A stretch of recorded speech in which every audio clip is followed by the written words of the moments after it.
Okay, good evening, everyone. Hope you're all in good health.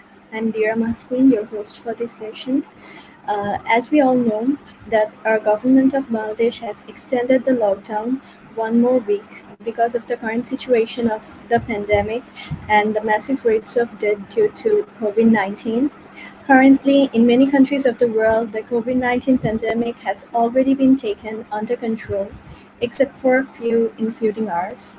So, definitely, it is because of our lack of awareness, caution, and limited knowledge about COVID 19.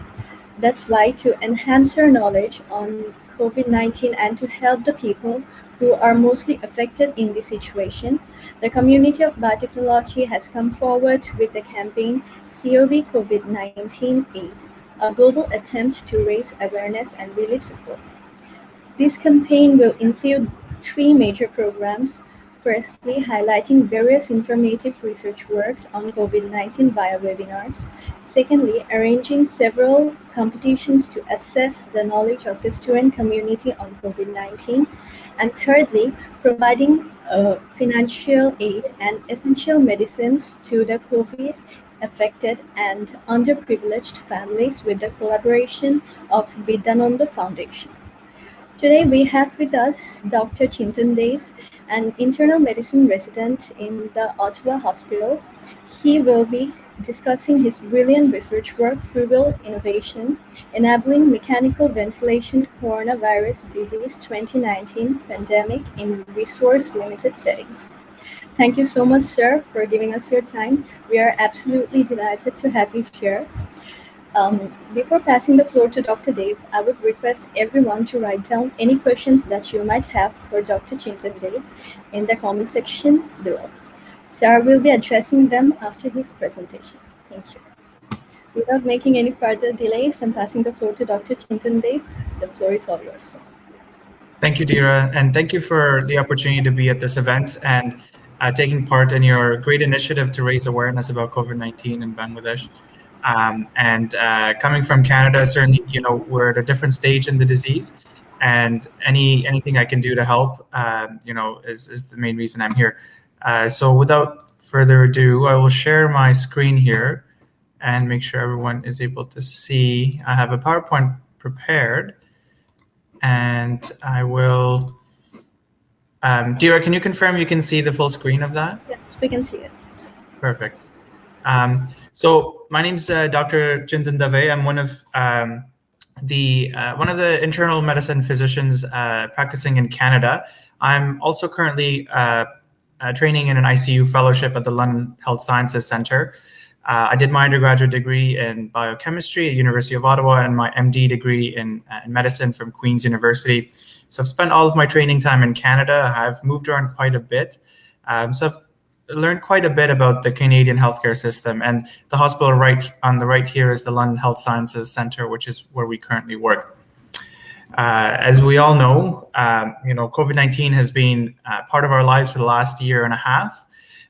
Related to that, we had a recent publication published in the Society of Critical Care Medicine called FRUGAL Innovation, essentially referring to how in resource-limited settings can we actually find unique and innovative ways to tackle the COVID-19 disease.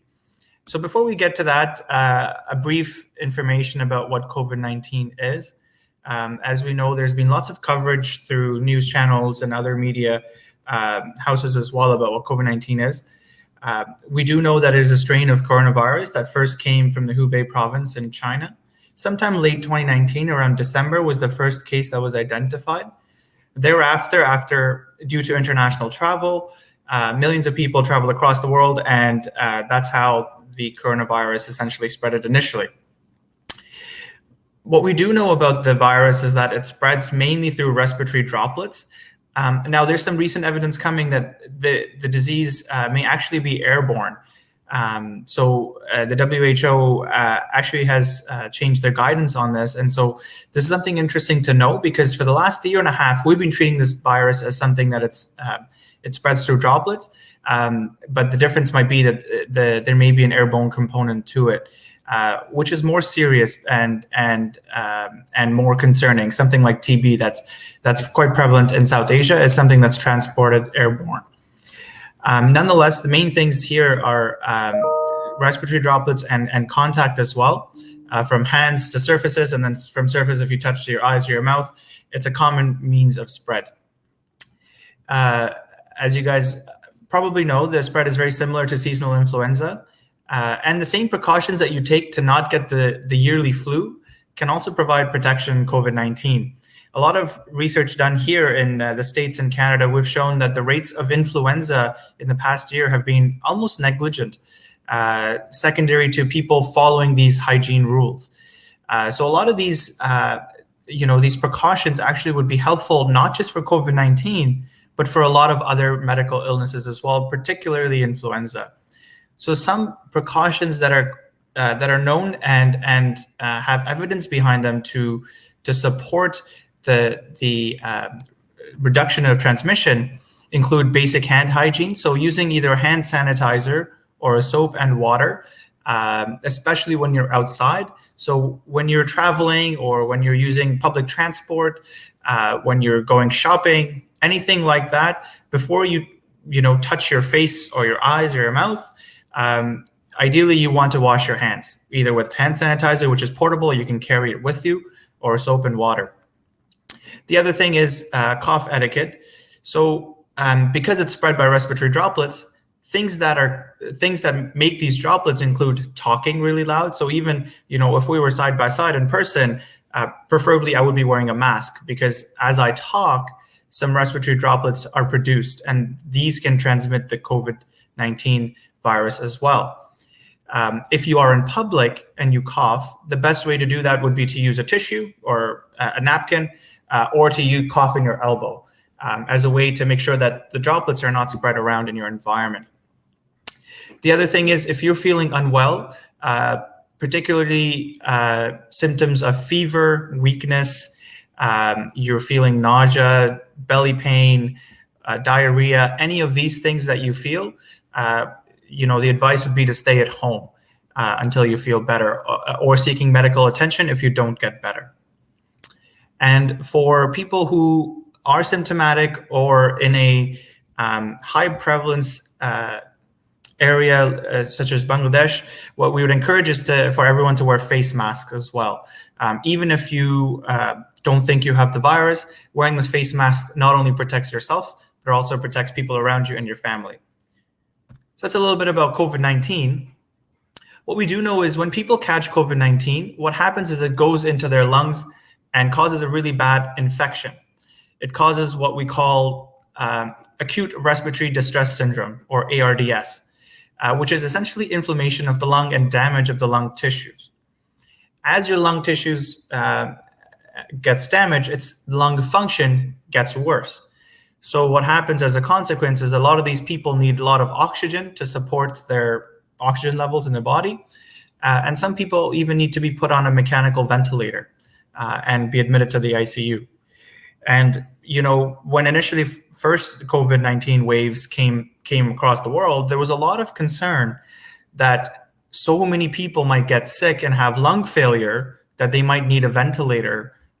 And we may not have enough ventilators to support every single person who gets sick. So a lot of people in both developed and developing countries across the world started to develop essentially ventilators, makeshift ventilators that were not from big companies like Medtronic. Like a lot of the big companies, their ventilators are about $50,000 USD per ventilator, which is very expensive, especially in the setting of needing lots and lots of them, or if you're in a low resource setting.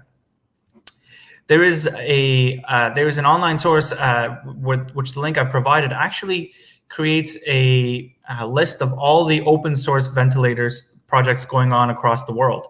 And these would be interesting to see, because some of these are actually maybe helpful in the situation in Bangladesh. I'll go on to define what an open source ventilator is. This one, the photo imaged here is from the MIT team. They've essentially developed an ambu bag, which is the yellow bag that actually provides air to the patient. and they've provided a very basic setup to create a basic ventilator. Now, in order for a ventilator to be open source, there needs to be two things that are part of it. One, you need to share the code to make sure that other people can reproduce it. Now, a lot of people who are creating the ventilators, such as MIT, a lot of big other companies in the UK and US, are not sharing the code, which means that people in developing countries like Brazil, India, Bangladesh, they can't produce their own ventilator if you don't have the code. So they're not true open source ventilators. The other part of the definition is that you need to provide open hardware licenses. So essentially, because this is creating a machine, you actually need to allow a license for people to use it in different parts of the world. And again, not everyone is doing that at this point.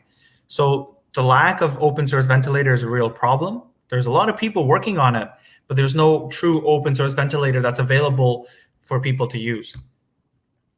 At Western University in Canada, we determined to take on this project as well. We took an ambu bag, which we have here, has a face mask that goes onto the patient, has a PEEP valve, which determines what the pressure is delivered by the bag into the patient. In order to push air to the patient's lungs, you need to give pressure so the air goes inwards. So that's this little red valve. There's a self-inflating bag, and then this little wire is connected to the oxygen source. So the oxygen goes into the bag, you push the bag, and the bag pushes the air into the patient's lungs. It's a very simple mechanism. However, you can't sit there and keep doing that with your hands. So what a ventilator does is essentially does that for you. So at Western University, we created this very short, small ventilator. As you can see, there's a ruler there that's about 30 inches. So this is less than 60 inches or 2 feet wide. Very, very small. A basic mechanism with basic, a basic view panel here that allows you to configure 2 or 3 variables about the ventilator, and then deliver oxygen and deliver breath to your patients in a automatic way.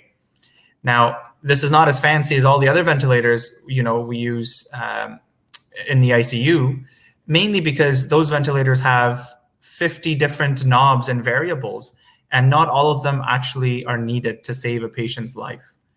So this is something that we hope we're in the midst of testing, and we hope will provide a truly open source ventilator for use across the world. Now, going forward, I'll describe what I mean when we talk about frugal innovation. It's not really being defined, and multiple groups of people have been trying to define it. Here's a quote that I found from Basu, who describes it and summarizes it quite well. When we talk about stressful situations, low resource situations, or the pandemic like COVID-19, there is a need to find solutions to the problems in a new way, not following the same methodology that's been done in the past. And so, yes, the pandemic is bad, but it also creates an opportunity to create something new and to create a new solution to a problem. Frugal innovation is a design innovation process. So it's a type of process where the needs and circumstances of the citizens are put first in order to develop something that's appropriate, adaptable, affordable, accessible to services and products for emerging markets. Now that's a mouthful, but what that means is essentially identifying a need for your patients or your citizens, and then determining how you can meet that need by something that's adaptable and affordable. So there was a recent review that was done in 2016 that looked at all of the publications about frugal innovation to come up with 3 main components that go into it. And they identified, out of all the publications, the 3 main components of frugal innovation include cost reduction. So one of the main components is to make sure that whatever you're building or making, or whatever your solution is the cost is dramatically reduced than the alternative. So main reason you're developing it is because it's cheap. But just because it's cheap doesn't mean it doesn't work. So that goes on to the second component, which is core functionality. For example, what we did with the ventilator is we took this fancy ventilator that's $50,000 US, And then we narrowed it down to 2 or 3 components of the ventilator. We asked ourselves, what does the ventilator need at its most basic level to save a patient's life? And that's what you then determine as your core functionality. And for a ventilator, that only includes, a volume controlled mode, access to FiO2 control, and setting positive pressure. So very few variables are actually needed to create a ventilator, and that may end up saving a patient's life, especially in a pandemic situation. The third component of this is optimized performance levels. Now, a lot of people think that just because you're coming up with a new cheap solution and it's cheap means that it won't be functional. And that's something that needs to be addressed. So whenever you're creating a new product or a new service, you want to ensure that you're still providing an optimized performance level, which makes it competitive in the market and to save patients' lives. Now, when we go back to the Western University ventilator, for example, so this little ventilator should cost about $500 to $600 US compared to $50,000 US.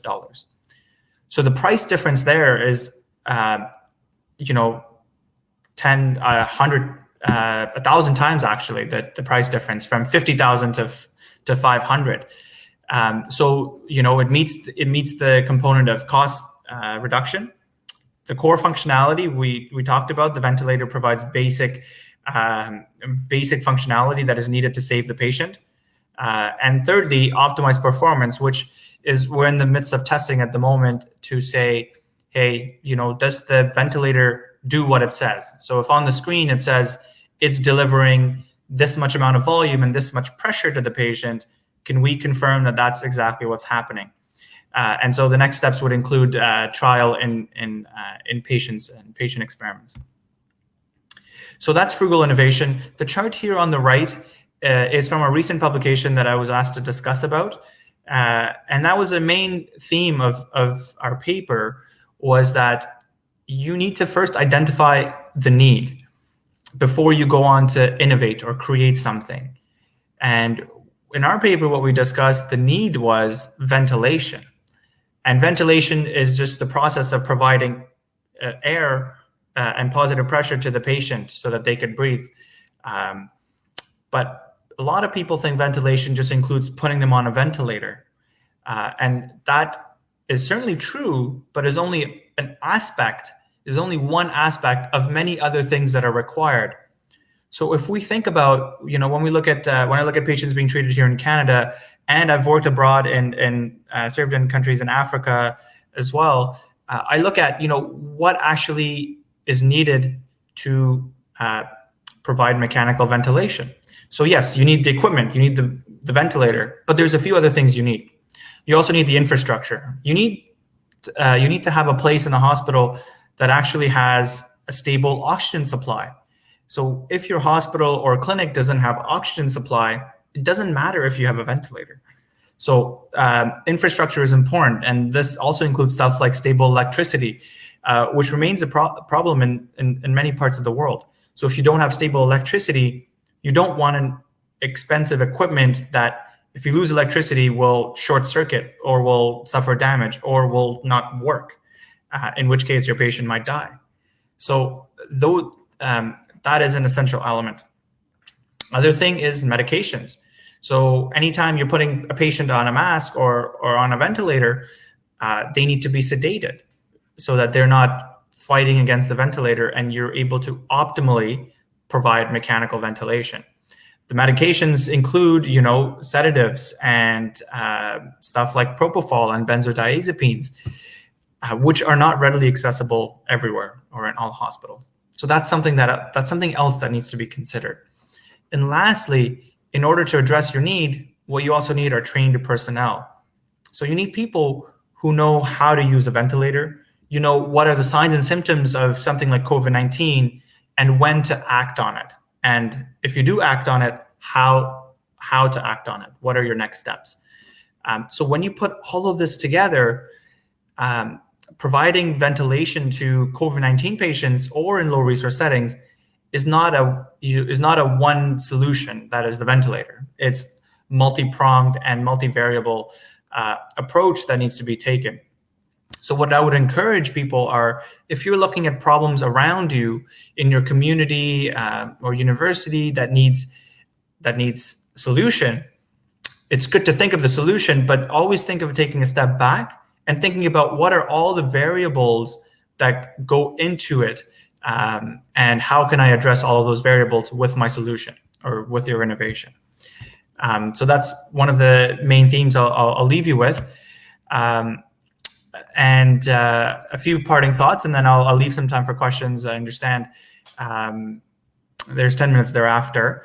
So a few things I'd like to leave you with is, I understand the situation of COVID-19 in Bangladesh is still quite grave given your ongoing lockdown.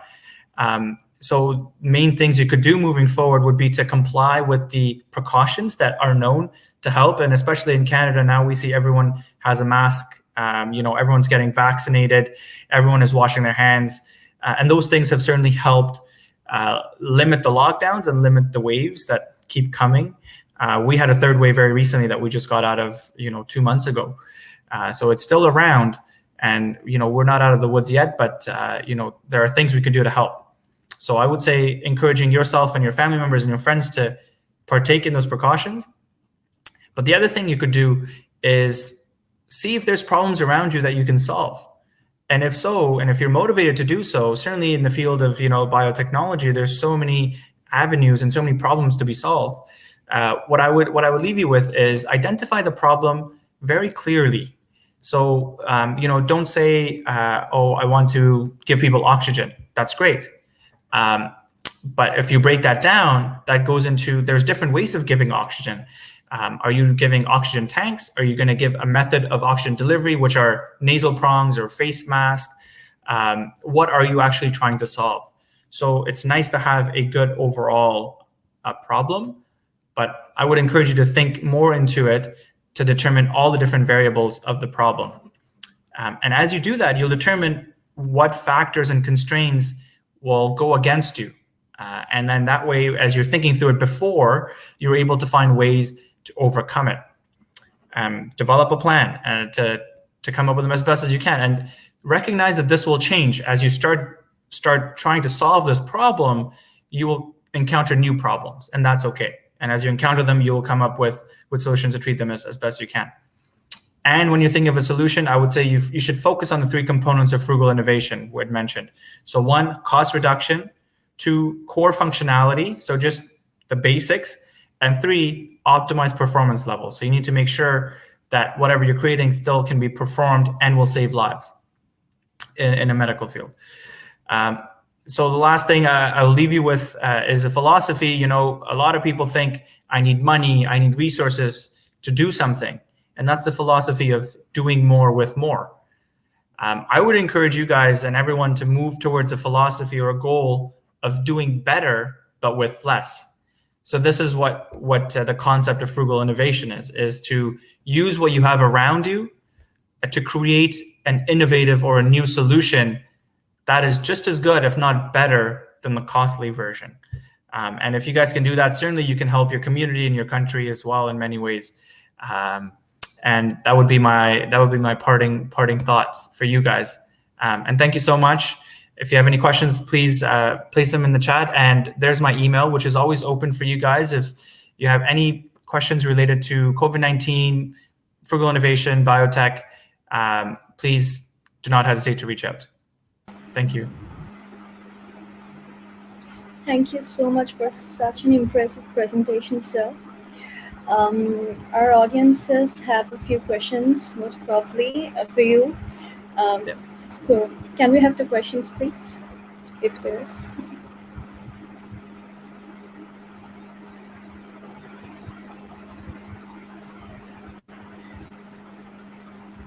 There's something popping up there, but I can't read it. Okay, so the first question is from Asmita Roy. How long does it take for the legal process and approval for clinical use of the device? That's a great question. Now, there's no real standards for worldwide approval of a clinical device. So in US and Canada, there's the FDA, Federal Drug Authority, that has a standard for a clinical device, and you give applications to meet their approval, and that usually takes a few months, as well as a few hundreds of dollars to kind of put in your application. There's a different legislation body in the UK. But I think if you're thinking of developing something in your own country and community, I'm not familiar with the process in Bangladesh, but certainly using the FDA standards that are published online would be a good start. So I would take a look at those components about how to actually meet FDA requirements. And if you are able to make those are the most stringent requirements that I've come across. If you can meet those, then you will probably you'll be good for approval within your own community and country. And the process actually can take months. So I would advise that, this is another barrier that you should think about beforehand. You always kind of need a team of people. And I was lucky enough to work with groups of other doctors and engineers and people who've put in patents and stuff before. And so they had that kind of knowledge that they were able to guide us to start this process at the same time as we were starting our device production. I hope that helps. Thank you so much, sir. The next question is from Sneha Ashrafi. Long-term effects of COVID-19 include persistent lung damage. What can be a functional plan for a country like Bangladesh to address these issues? Yeah, that's a great question. We're still learning a lot about this is termed long COVID. You'll find that termed in a lot of research papers. That essentially is the long-term sequelae, long-term consequence of COVID-19. So ongoing lung damage, and people also who've had, infection spread to the brain can have ongoing cognitive dysfunction. So people are not able to think as well or perform as well down the road. So certainly those two organs, lungs and the brain, are our biggest concern moving forward. At this point, we don't have enough data or evidence to support any treatment to minimize that. So the best thing we could do is to prevent the infection, unfortunately. So I'm hoping there's a lot of studies going on in the US right now about long COVID, and hopefully within the next few months, we'll have more data about what will be beneficial for these patients. But certainly, the precautions that I had listed earlier would be helpful. And then thereafter, the vaccinations have been shown to have some effect in minimizing the lung damage. So let's say even if you have one dose of the vaccine and you get COVID-19, the severity of lung damage is much less than if you didn't have that one dose. So that is something that we can promote within the community as well, that, hey, it's okay if you don't get both the doses, but even if you get one dose and take these precautions, these are your best chances to prevent persistent lung damage. Thank you so much, sir. The next question is from Narita Hassan Faruqi. First, she praised your work, and then she asked, "Is there about your research work? If she could." Yeah, Thanks, Narita. I see that. I'm glad you enjoyed the session. There's something called ResearchGate. If you just Google that and you type my name in, there should be a profile, and that generally is up to date with a lot of the research that I'm doing currently. You have my email as well. And so if you have particular questions or interests, feel free to reach out, and certainly, we can keep in touch that way as well. Thank you so much, sir. The next question is from Radia Shamspritha. Okay. Yes. Is there a way of following your... so similar question, similar answer.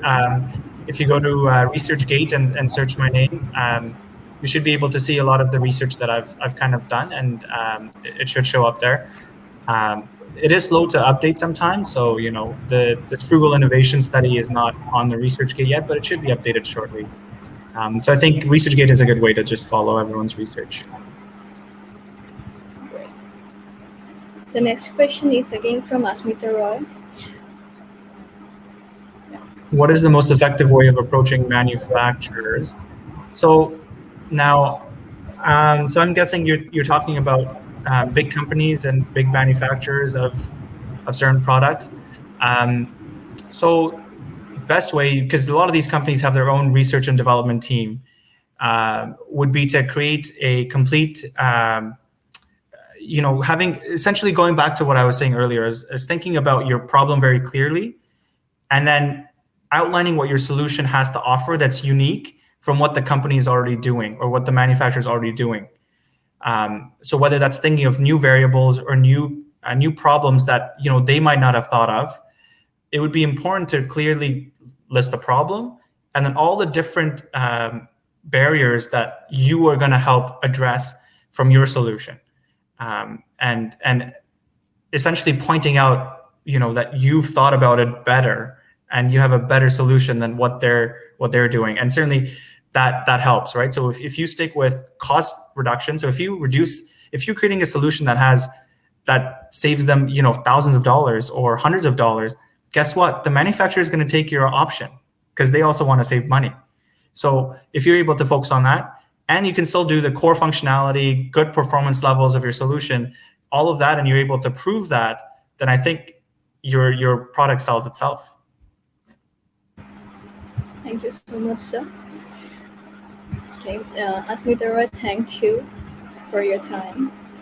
Thanks for listening.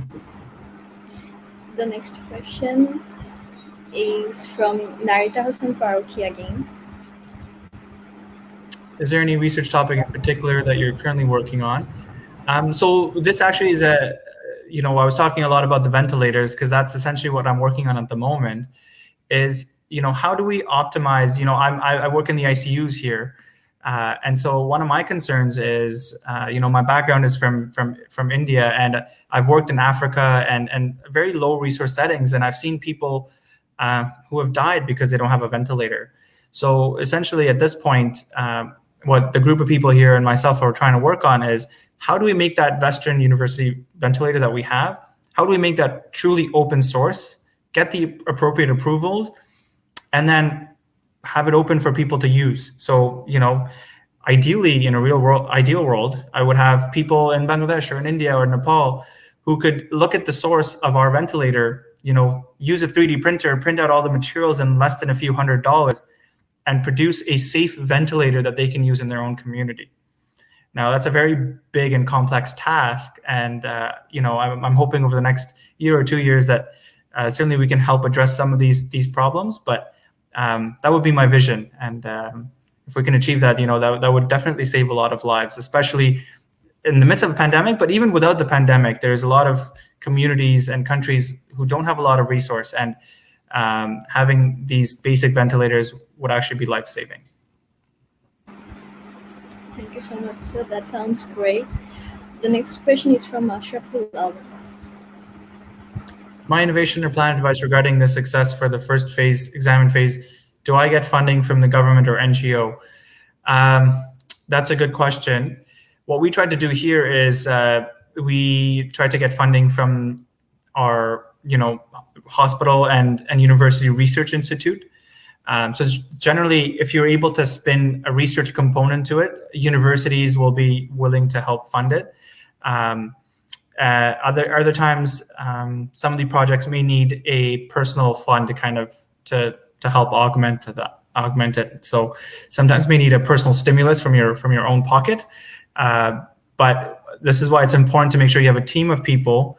You find someone connected to a university or a hospital who's interested in this, or a manufacturer who's interested in this. Certainly NGOs as well. I know Community Biotechnology is doing a lot of good work. So certainly reaching out to those people is a good option.